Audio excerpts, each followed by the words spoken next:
I'm Lee C. Camp, and this is No Small Endeavor, exploring what it means to live a good life.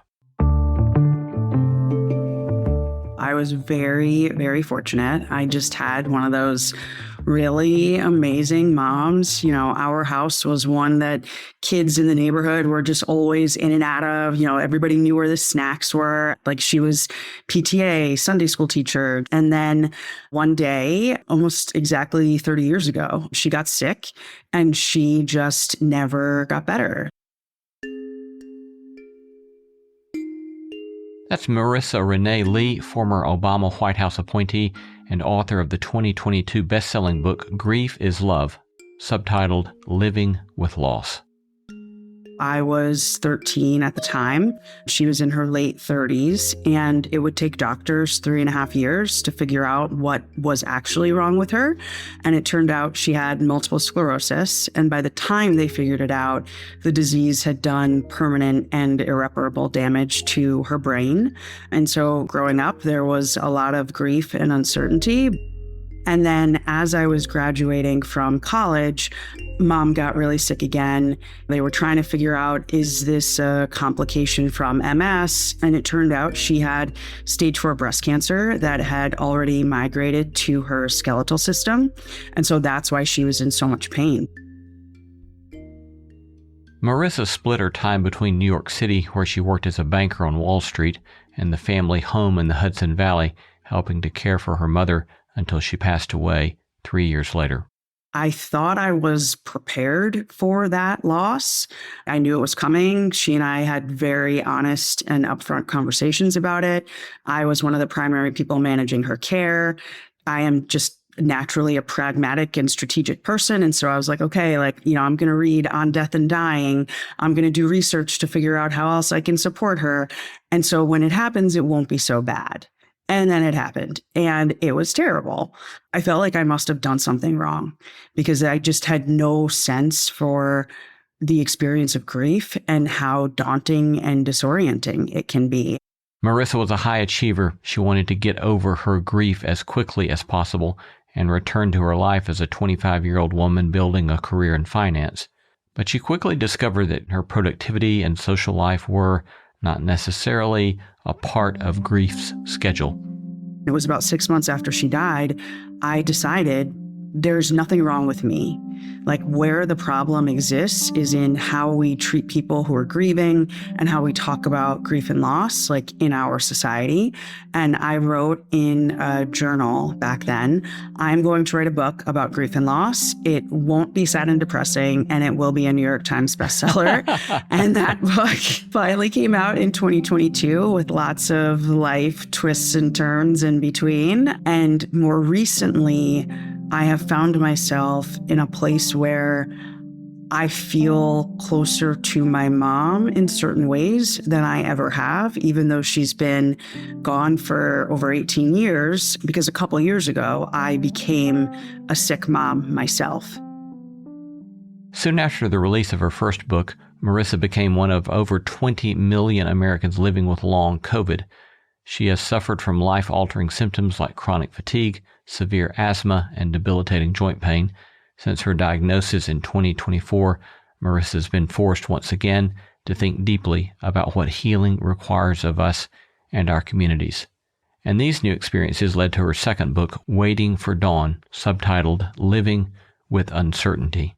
There are very few guarantees in this life, and I think one of them is that at some point we are all going to encounter different forms of grief or uncertainty or pain that we're going to have to figure out how to navigate.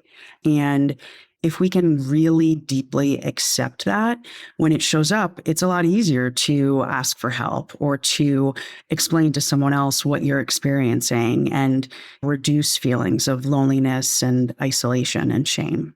Today, Marisa shares the lessons she's learned about healing, identity, and embracing joy in whatsoever way it arrives. I think back to my mom's funeral, like this, oh my goodness, it was so bad. The pastor, one of his responsibilities, he was hiring this gospel singer to sing His Eyes on the Sparrow.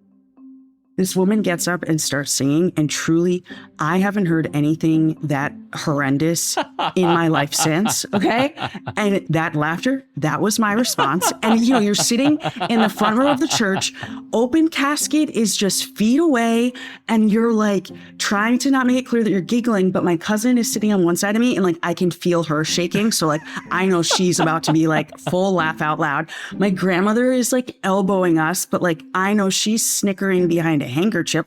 And then 5 minutes later, it's time to close the casket. And that is when I completely fall apart. I am very committed to letting both things be true and sometimes happen in close proximity. Like, you can have the laughter and the joy, even in the midst of like the worst and most painful of experiences. Here's my conversation with Marisa Renee Lee. Hello, friends. Lee Seacamp here. There is, as you may have noticed, no shortage of content in the world. Opinions, endless, outrage, plentiful. Deep wisdom and thoughtful perspective, slightly harder to come by. That's part of why we created the NSC Notebook. It's our weekly email from the world of No Small Endeavor with reflections on a good life, behind-the-scenes insight into our interviews, and quotes that stuck with me long after those conversations ended. You'll also get a curated list of what I'm reading, watching, and listening to, books, movies, music, and other things I think are actually worth your time. It comes to your inbox every Tuesday, completely free. So if you'd like one less thing to doom scroll and one more thing to actually enjoy, sign up for the NSC Notebook at nosmallendeavor.com. Hi, friends. It's Annie F. Downs here, and I am so beyond excited to share with you that I have a brand new TV show called I Gotta Ask that begins airing Thursday, May 28th on The Wonder Project, which you can find through your Amazon Prime Video app. You may have heard of The Wonder Project because they're the ones who brought you The House of David, and I am so honored and honestly have zero chill that I get to partner with them to make this dream come true. I love how Wonder Project is not only creating great original TV and movies that audiences can experience together, but also curating content via their subscription on Prime Video filled with meaningful stories. The first 2 episodes of my talk show, I Gotta Ask, premiere on May 28th, followed by 2 episodes each on June 4th and June 11th. And every episode, I sit down with a group of friends, some experts in their fields and some thought leaders, some just my real life people. And we talk about things like, why is dating so hard in 2026? Or how do I build a business? What do I do with fear and anxiety? And so many more questions that I just had to ask. I cannot wait to hear what you think. You can subscribe today at igottaask.com. Starting something new is hard and honestly can be terrifying. When we started No Small Endeavor, there were plenty of what ifs. What if no one listens? What if it doesn't work? But sometimes the thing worth doing is precisely the thing that requires you to take a leap. And if you're starting a business, Shopify helps make that leap a little less daunting. Shopify, the commerce platform behind millions of businesses around the world and 10% of all e-commerce in the U.S. Hundreds of ready-to-use templates. Shopify helps you build a beautiful online store that matches your brand style. And you can also get the word out like you have a marketing team behind you with email and social media campaigns. If you get stuck, Shopify is always around to share advice with their award-winning 24/7 customer support. It's time to turn those what ifs into with Shopify today. Sign up for your $1 per month trial today at shopify.com/NSC. Go to shopify.com/NSC. That's shopify.com/NSE.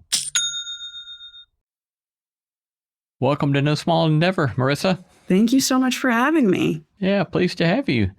It seems to me that to even begin to get at the great riches of your work, one might have to think in terms of a Venn diagram with maybe a lot of different overlapping circles of disciplines and work that you've done. But if I were to ask you to describe your current work in terms of a Venn diagram, what would be the circles that are overlapping?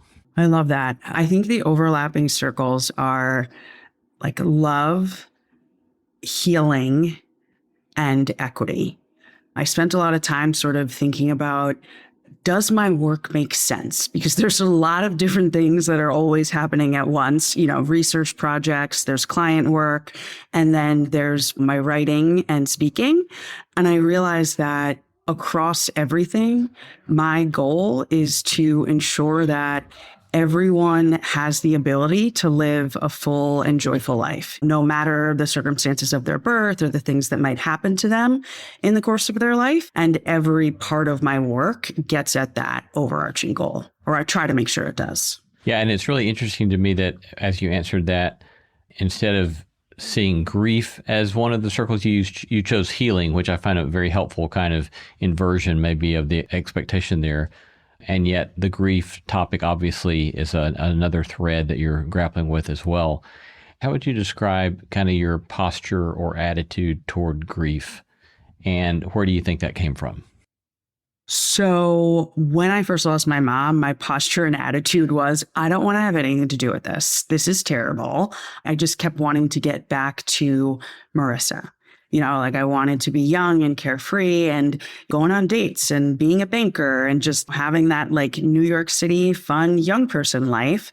Today, I will say the way that I think about grief is just a normal part of life. And I think that posture comes from, unfortunately, having a lot of different experiences with grief. Normal losses, like the loss of my mom and grandparents. I lost a young cousin to COVID. I've lost cousins to violence. I've lost my fertility. I've lost pregnancies. There just have been a lot of losses. And I've just come to recognize that at some point it happens to all of us. What do you see as critical cultural, political, economic contributions to a sort of impoverished notion of grief? That is, that want us simply to get on with it. Do you think that's just a natural human inclination to say, I don't want to have to deal with the pain of grief? Or do you think that there are factors in our cultural trends that make it all the more difficult to accept, work through, even embrace grief? I think it is absolutely a cultural element. When you think about how different cultures around the world view and handle grief, in so many other faith traditions and cultural traditions, there is both greater proximity to death and also better understanding of, the fact that you need time and space to heal. At some point in our society, somewhere between my 4-year-old son and my 43-year-old self, we are told that certain emotions like anger and grief and pain and lament, that those are meant to be tucked away. They're not things that are meant to be shared. They're not really publicly appropriate. And it's your job to take care of those big feelings on your own. And I think a lot of that comes from capitalism. I think we struggle with anything that isn't productive. And so I want to encourage people who are listening to kind of disconnect from that need for productivity and focus instead on your actual humanity.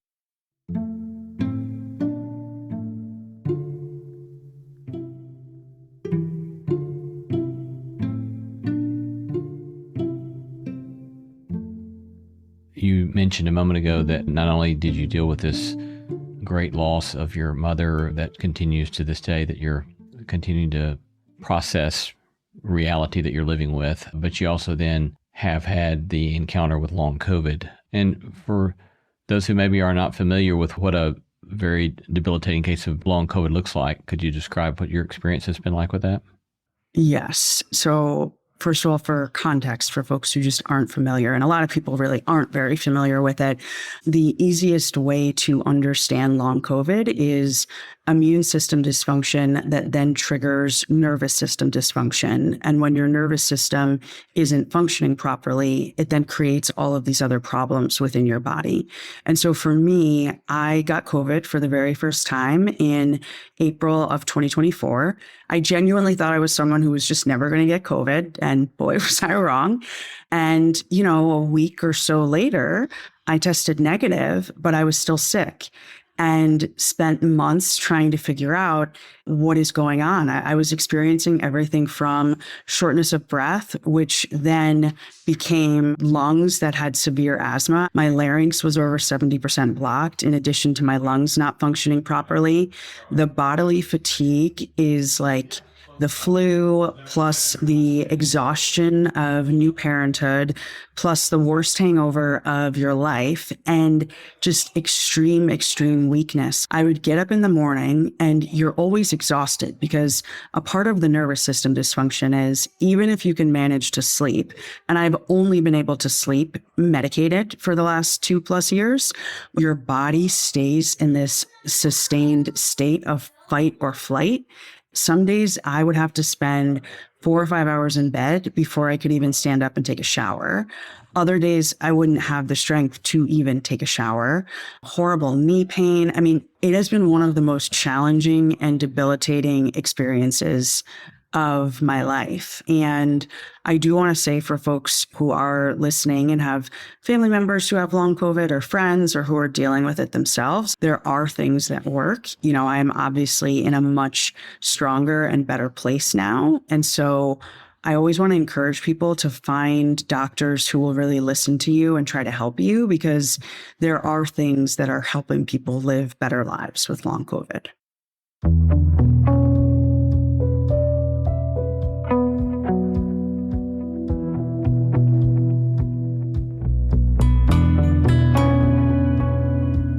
You're listening to No Small Endeavor and our conversation with Marisa Renee Lee. I love hearing from you. Tell us what you're reading, who you're paying attention to, or send us feedback about today's episode.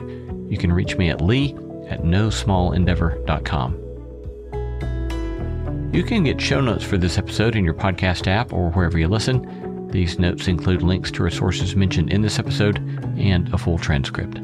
We'd be delighted if you'd tell your friends about No Small Endeavor, invite them to join us on the podcast. That helps extend the reach of the beauty, truth, and goodness we're seeking to sow in the world.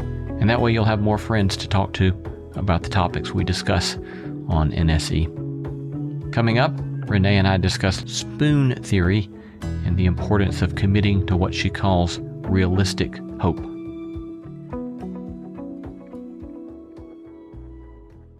Hello friends, Lee C. Camp here.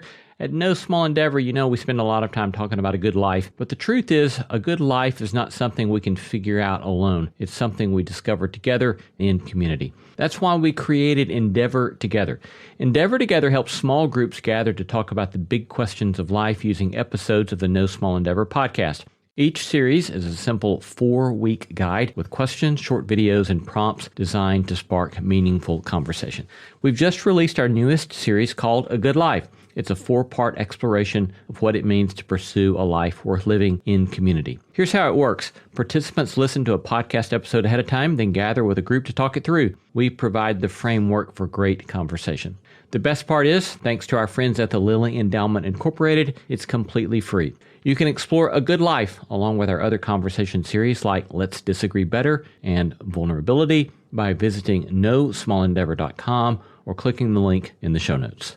Study and play come together on a Windows 11 PC. And for a limited time, college students get the best of both worlds. Get the Unreal College Deal. Everything you need to study and play with select Windows 11 PCs. Eligible students get a year of Microsoft 365 Premium and a year of Xbox Game Pass Ultimate with a custom color Xbox wireless controller. Learn more at windows.com/student offer. While supplies last. Ends June 30th. Terms at aka.ms/collegepc. This episode is brought to you by Prime. What if you had one more chance with the one that got away? Sam, you came home. Based on the best-selling novel from Carly Fortune. Every Year After follows childhood friends Sam and Percy as they reunite in the dreamy, nostalgic lakeside town of Barry's Bay. Love can be hard to find. So if you're lucky enough to find that person, never let go. A second chance at first love. Every Year After, now streaming only on Prime.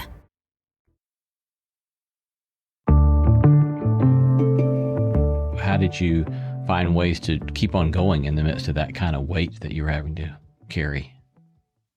The last thing that I wanted as the child of a sick parent was to be a sick mom. And it took us 5 years to get to our son. And never in the 5 years of trying to become a parent did I think that 2 years in, I would suddenly become disabled and not being able to pick up my kid, not being able to work effectively and provide for my family, and then just being in all of this physical pain. I was like, I don't want any of this. But I had to make a decision. I could either give in to despair, which totally reasonable some days. It was awful. Or I could say, okay, this is reality. And this is just like the way my mind works as a strategist. Okay, what is the problem? What are all of the things that it might take to solve it? And then who are all of the people that can help me solve it? And it was actually through treating it more strategically and sharing publicly that I was struggling with long COVID that I found my way to the doctor that I have now, who has been a game changer, and also found my way to someone who could serve as an arbiter of hope in the midst of all of this. It was a young woman who was following me on Instagram because my writing on grief had helped her cope with long COVID. And she was sort of at the end of her healing and recovery journey. And so, I suddenly had someone who I could text on a Tuesday morning and say, this is what's happening. Is there anything I can do to feel a little bit better today? And that was absolutely a game changer. Fascinating. Spoon theory? Yes. How did that play for you? Oh my gosh, so helpful. So I have a dear friend who's a disability justice advocate, Rebecca Coakley, and she also called me as soon as I shared that I had long COVID. And she said, you need to start thinking about yourself, your health, your life completely differently. And one of the things that she introduced me to is spoon theory, which is very popular in the chronic illness space. And it is essentially a way of explaining to other people, and even frankly to yourself sometimes, just how limited your energy is. There were certain days where I might only have, let's call it 3 spoons. And a spoon would be getting my kid ready and out the door for school. Another spoon would be his bedtime routine. And then in between those two, the only thing I might do is take a shower. That was all that my body could handle that day. And suddenly these activities that I had previously taken for granted are major accomplishments. Yeah, I can imagine that here you are, you're a Harvard undergrad, you get immediately a job on Wall Street, you serve in the Obama administration in the White House. Presumably accomplishing things and doing them well is of utmost importance to you. Yes, pretty big priority. And it all just disappeared. Yeah. One day, yeah. It was gone. How was the process of acceptance in regard to that I just can't do as much as I used to do? I'll be honest, in my gut, I knew I had long COVID. But I didn't want to have long COVID. Nobody could even explain to me like what exactly it was, how it works, what the treatments are, what does a timeline look like. I was like, that is literally the last thing that I want to have in the world. And so I spent months going to doctors and specialists, like trying to figure out if there was something else that was wrong that would just be easier to understand and presumably easier to treat. And it took the summer after I got COVID, I was hired to teach a writing retreat in Greece. And I love Greece. I love writing. I'm like, this is a dream opportunity. And within, it was about 24 to 36 hours, I knew I was sick. Like I was up all night coughing, couldn't breathe, walking around the hotel property. And eventually I ended up being rushed to a pulmonologist in the middle of the night and had to fly home the next day. At that point, when I came home was when I was like, okay, you need to face reality. And still, it was really hard. I am the primary breadwinner and we have a mortgage and I have a husband and a child. And those are very real responsibilities. And so it was a process of learning that if I pushed myself in the ways that I normally can push myself, I was going to set myself back. And it was only with that understanding that I was just like, oh, this isn't worth it.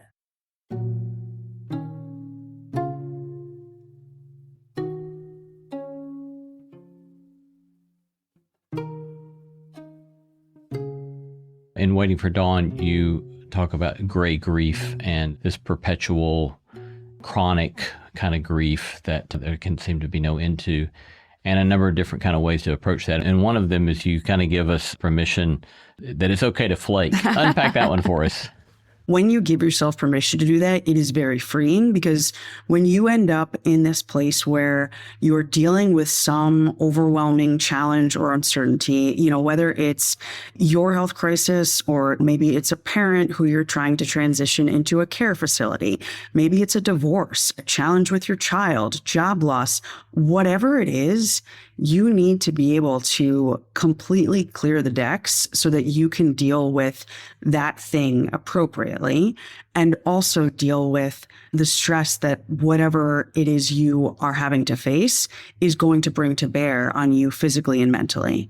Because if you don't do a really good, really intentional job of solely prioritizing yourself and your needs in those kinds of moments, you're not going to be able to show up for that parent going into the care facility. You're not going to fully heal from the divorce. And so I want people to take these life moments more seriously. And I think that, again, we are trained to value all of these external markers of success and achievement and productivity to such an extent that we don't often recognize how much weight these other life events can carry. And I think it's really important to just take a step back when you're in a moment like that and ask yourself, what do I need to be okay right now? What do I need to get through this? And what do I need to get rid of? What are other, in your mind, some of your most important suggestions that you make in Waiting for Dawn that you might want to point us to right now? One of the first ones, we've already talked about this a little bit, but please don't be like me. Don't hang out in the land of denial. Be honest about what you are dealing with and acknowledge it as early as possible. I believe that if I had owned what was happening earlier, I may have been able to reduce some of the suffering and pain that I experienced. So please, when you know that there is this big thing that's taking over your life and you don't want to deal with it, just dig in and deal with it, because it's not going away. Another one that I find we often struggle with for a variety of reasons in our society is asking for help. Long COVID has been a deeply humbling experience because it was so hard for me to be on my feet. Very basic life things that I was used to doing just about in my sleep, it became impossible. Like I couldn't cook for my family anymore, which has been my responsibility. I mean, gosh, on and off since I was a kid and my mom was sick. And so I had to ask for help with meals because it was just too much for me to take on many days. I couldn't wash my own hair. It was too exhausting. Like having my arms up like that just destroyed me. And so I asked a girlfriend who's now become one of my best friends, and she's a hairdresser, if she would take that job off my plate and I could just sit at her kitchen sink and get my hair done. And it's actually worked out fabulously. And so getting comfortable asking for help, I really want to encourage people to do that.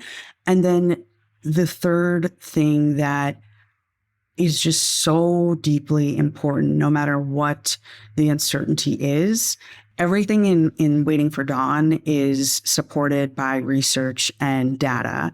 And one of the things that I wanted to better understand is how does our mindset and what we do and don't let in to our heads in terms of thoughts that we attach ourselves to, how does that impact your ability to deal with hardship? And if you are able to commit to a realistic form of hope, that mental commitment actually creates space for you to take action that will get you to where you're trying to go. And so for me, once I got out of the land of denial, it wasn't, I hope I feel better tomorrow.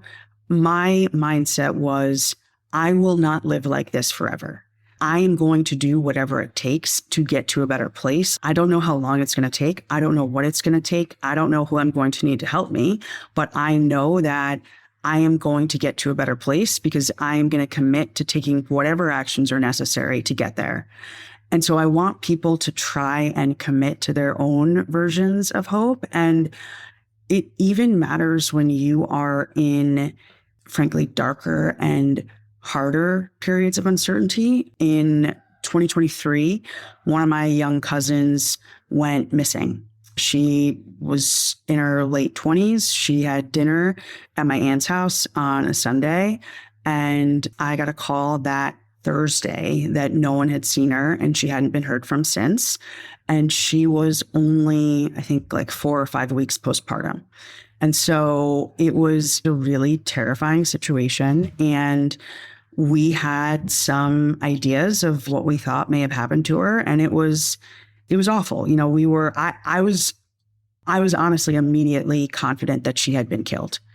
And in the midst of that, there wasn't room to hope that she would be found alive. In that situation, the hope became just like getting my aunt closure. That was my commitment. And I asked for a lot of help. And with, you know, a bunch of friends and a pretty solid Rolodex of contacts, we launched a nationwide search and PR campaign to find my cousin. And 5 days later, they found her body. Goodness. I'm sorry. Thank you. Yeah, those are two very different kinds of grapplings with what hope means. How do you process with yourself the fact that you've had such significant waves of substantive grief, like kind of one after another, after another, after another? That's a great question. Honestly, it is something that I'm still working on. Last summer, I was diagnosed with PTSD and actually started EMDR therapy, which has been very helpful and effective. I'm very much opposed to forcing the idea of meaning making on people. Just because something horrible has happened to you, that doesn't mean that you have to do these like big, outlandish, Instagram worthy things with it. I reached a point a couple of years ago where I said to myself, you know, unfortunately, this has been your life story on and off since you were 13 years old and your mom first got sick. So now you're 30 years into these like waves of grief and loss and uncertainty. And maybe I'll be wrong about this. I hope I'm wrong, but maybe you should just accept that for you, like this is what life is, which also means on the other side of the coin, like you really have to double down on joy. Because like you just don't know when these things are going to happen. You know, like I will never forget, we were taking my son for his first haircut and we walk outside of the salon and my cousin has texted me that our other cousin is missing. And I was just like, what? I was literally like, what are you talking about? Like I truly thought that day that the most traumatic thing I was going to have to deal with was a 2.5-year-old in the barber chair, like trying to jump down while scissors are at his head, you know? And so I really try to be super present with the day-to-day joyful moments that show up in life because you just don't know when you're going to get those kinds of phone calls. What have you learned about simply the biological implications of grief? It does a lot. So I'll speak to 2 specific things that I think are important for people to bear in mind as they're navigating grief and loss. So one thing, there's something called grief brain, and it has actually been studied on scans, like the impact that grief has on your brain reduces your ability to handle any sort of executive functioning type tasks. And so this is why it's so important that we show up for one another when someone has encountered grief, grabbing some groceries for them, cleaning up their house, picking the kid up from soccer, whatever, because all of those very simple, basic things become much more challenging. And then the other thing that I think is really important, grief weakens the immune system. So oftentimes in the aftermath of a loss of any kind, the person will suddenly get a cold or get the flu or come down with random XYZ thing. And it's like, oh my gosh, I just finally finished the funeral and like going through all of these public motions and this and that. And now I don't feel good on top of it all. And that's actually a very normal and predictable physiological response. The body has just taken on more than it can actually bear, and you usually do get sick from it.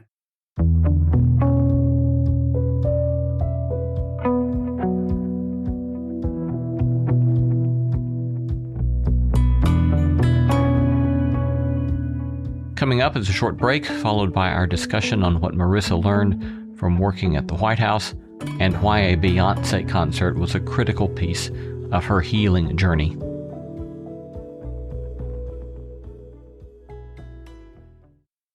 Tomorrow morning is knocking. Stock your fridge now. How about a creamy mocha frappuccino drink? Or a sweet vanilla? Smooth caramel maybe? Or a white chocolate mocha? Whichever you choose, delicious coffee awaits. Find Starbucks Frappuccino drinks wherever you buy your groceries. If you've ever blasted synth beats from your boombox or burned CDs for your besties, this one's for you. As people get older, much like their music tastes, their health needs change. AG1 is the simple daily health drink designed to deliver over 75 essential daily nutrients and pre- and probiotics to support energy, digestion, and mood, so you can make the most out of every decade and dance break. Learn more at drinkag1.com.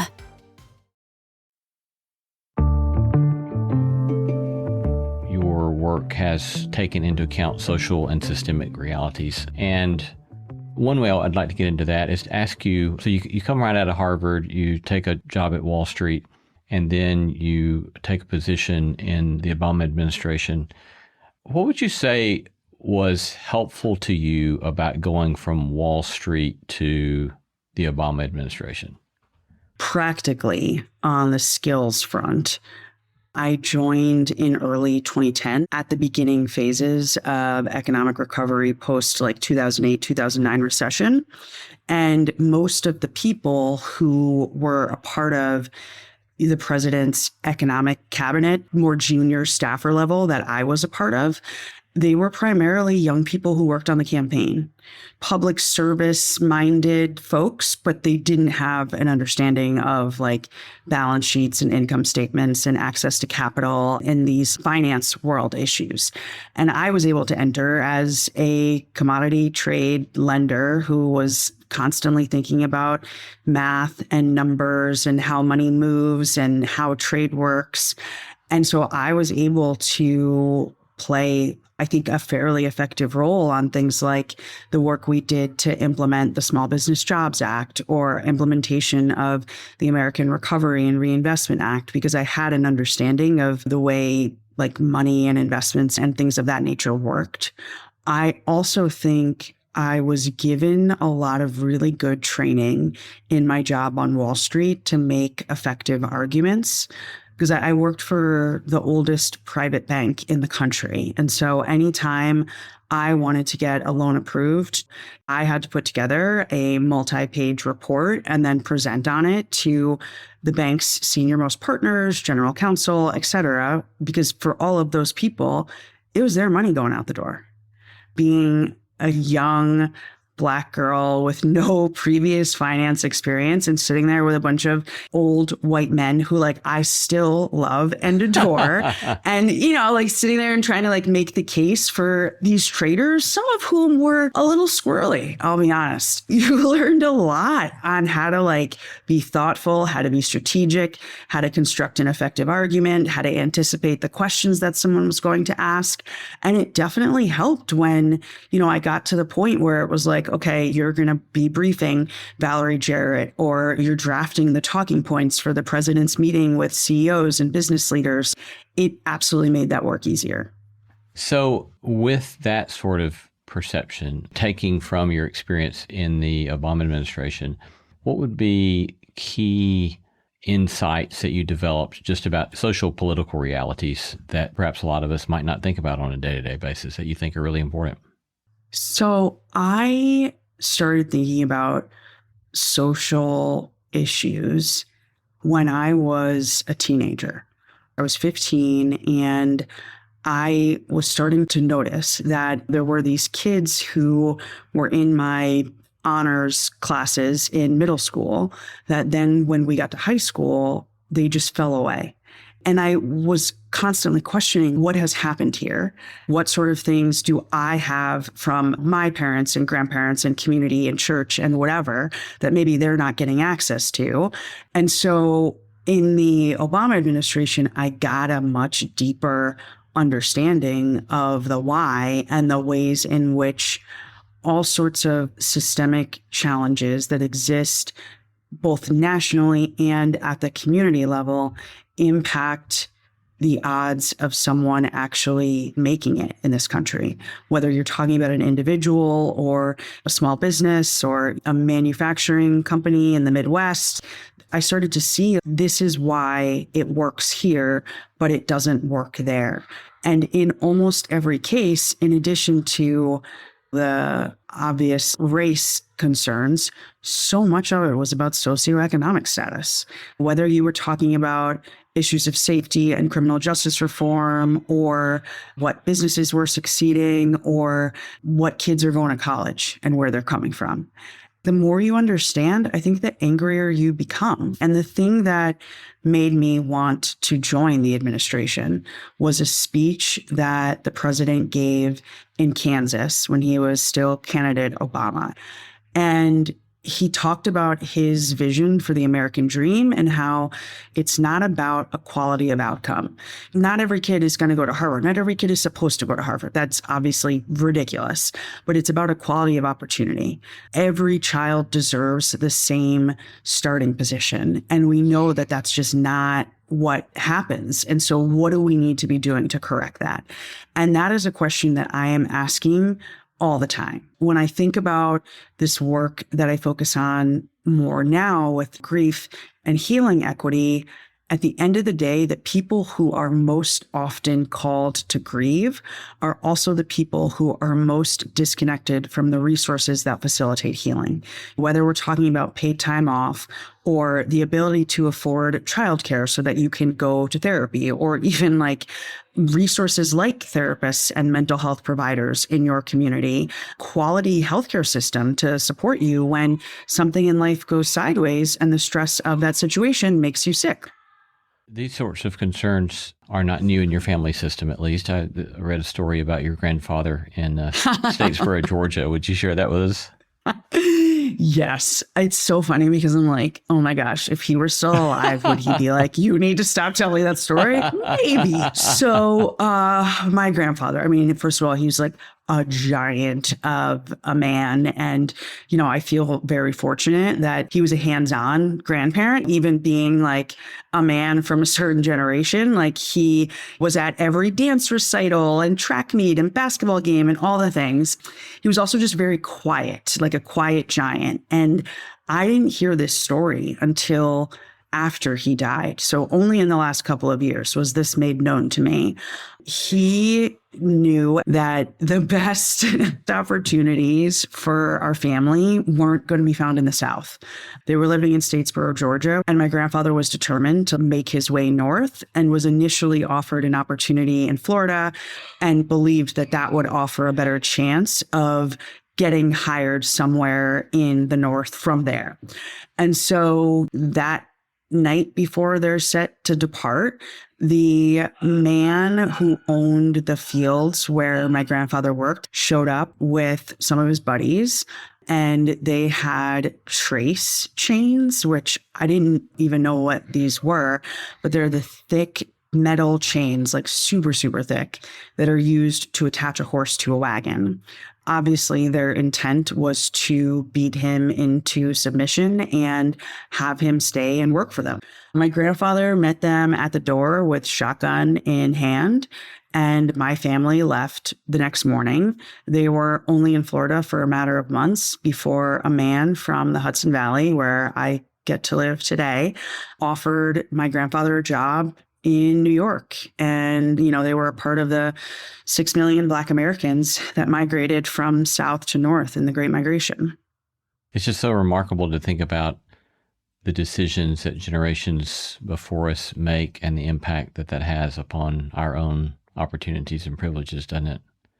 I love thinking about it. I have a friend of mine, Rabbi Steve Letter. He likes to say, how are you going to be a great ancestor? Oh, that's beautiful.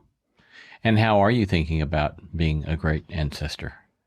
I want whoever comes after me to know that it is okay to take space to heal. We aren't great at just taking out time to do what we need to do to recover from the challenging things that happen to us. And I want people to know that that is okay, that it should be encouraged, and that a key component of healing is joy.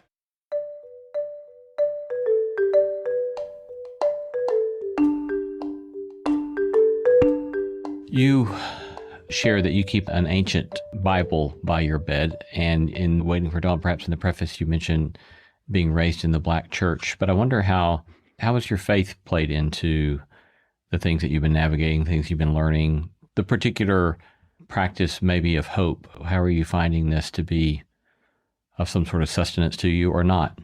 I absolutely have.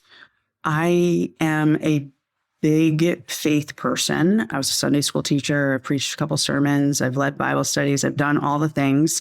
And I'm also someone who believes it is perfectly reasonable sometimes to be mad at God. There's an entire book in the Bible called Lamentations. If you're going to have deep faith, I think it has to be coupled with real honesty and candor.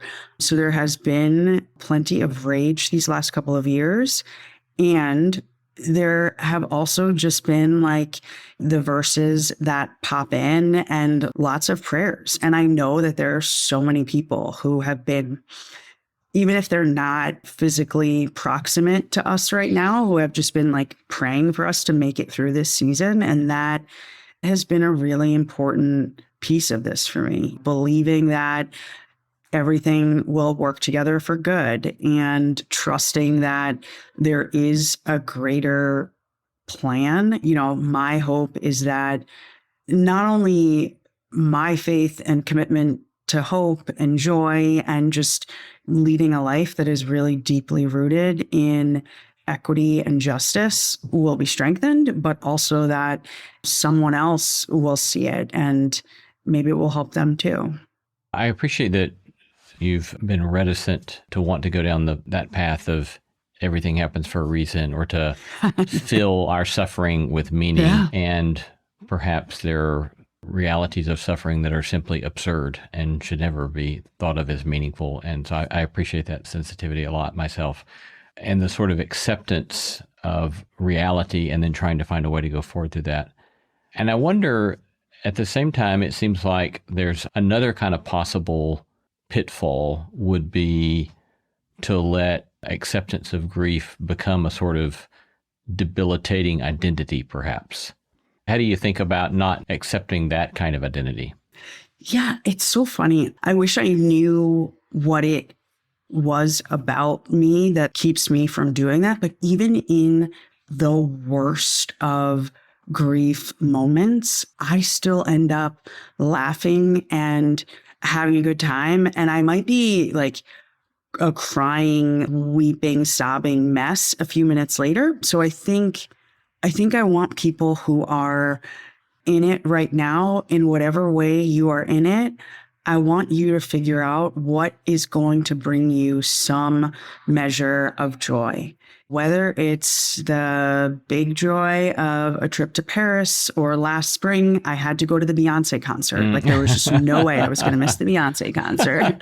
Or even just little things like a TV show you can get into that will make you laugh. Because those moments of joy and laughter and levity, they actually create space for your brain to process the loss, the challenge, the hardship. So they are an important part of the healing process. Been talking to Marisa Renee Lee about her newest book, Waiting for Dawn. Marisa, thanks so much for your lovely and helpful work. We're grateful, and thank you for the conversation with you today. Thank you so much for having me. This was really fun.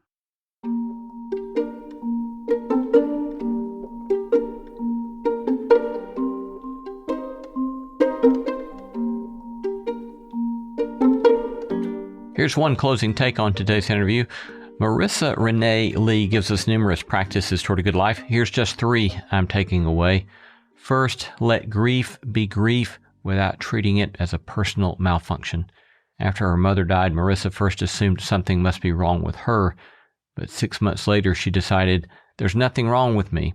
Instead, she went on to tell us, the problem exists as a societal one, in how we treat people who are grieving and how we talk about grief and loss. I find that both clarifying and indicting. Grief's already hard enough. We don't need the added burden of pretending we should be better at it than we are. Second, practice becoming a good ancestor. Marisa quoted Rabbi Steve Letter's question, how are you going to be a great ancestor? It's a remarkable question which opens up new possibilities for our lives, especially when we navigate the hardships that become the stuff of grief. What do I want to pass on, pass down? And third, double down on joy, not as denial, but as truthful resistance against despair. Marissa's story about laughing at the terrible singing at her mother's funeral and then falling apart moments later when the casket closed is deeply poignant. Joy so frequently, so often sits alongside grief. I'm very committed, Marisa said, to letting both things be true. After so many waves of grief, she went on, you really do have to double down on joy. That's a small but not so small take on today's episode. And for a bit of music here at the end, a snippet of that old spiritual His Eye is on the Sparrow, sung so badly at Marissa's mother's funeral. But in this case, you're hearing it sung so beautifully by our friend Odessa Settles at one of our live shows here in Nashville. Hope you'll come see us here someday. Peace to you, my friend. And I know He watches me.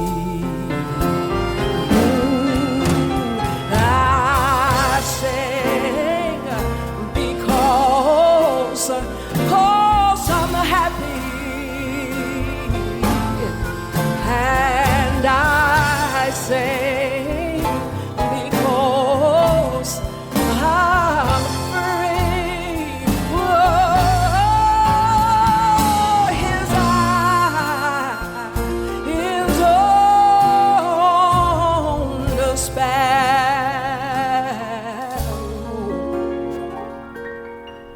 and I know that He watches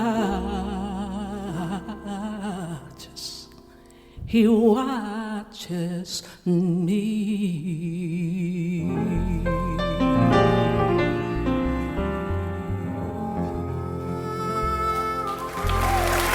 It's Odessa Settles.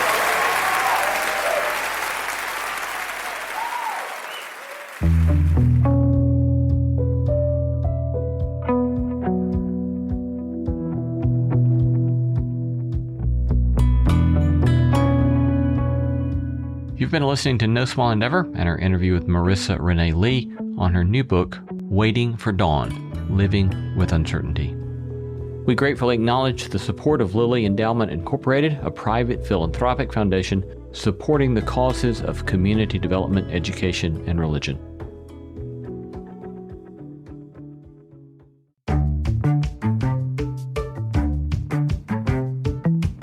Our thanks to all the stellar team that makes this show possible. Christy Bragg, Jacob Lewis, Carrie Harmon, Jason Cheesley, Sophie Byard, Kate Hayes, Mary Evelyn Brown, and Audrey Griffith. Our theme song was composed by Tim Lauer. Thanks for listening, and let's keep exploring what it means to live a good life together. No Small Endeavor is a production of Tokens Media, LLC, and Great Feeling Studios. Ryan Reynolds here from Mint Mobile with a message for everyone paying big wireless way too much. Please, for the love of everything good in this world, stop.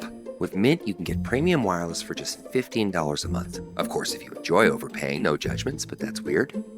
Okay, one judgment. Anyway, give it a try at mintmobile.com/switch. Upfront payment of $45 for 3-month plan, equivalent to $15 per month required. Intro rate first 3 months only, then full price plan options available. Taxes and fees extra. See full terms at mintmobile.com. The grill is shot. The chairs are held together by optimism. And what happened to the rug? Sounds like your outdoor setup is not ready for patio season. Fix it all with Wayfair. Shop Wayfair for grills, rugs, furniture, and more. With 20 million 5-star reviews, room of choice delivery, and expert setup on qualifying orders, it's never been easier to do more for less. Get 10% off your first eligible purchase.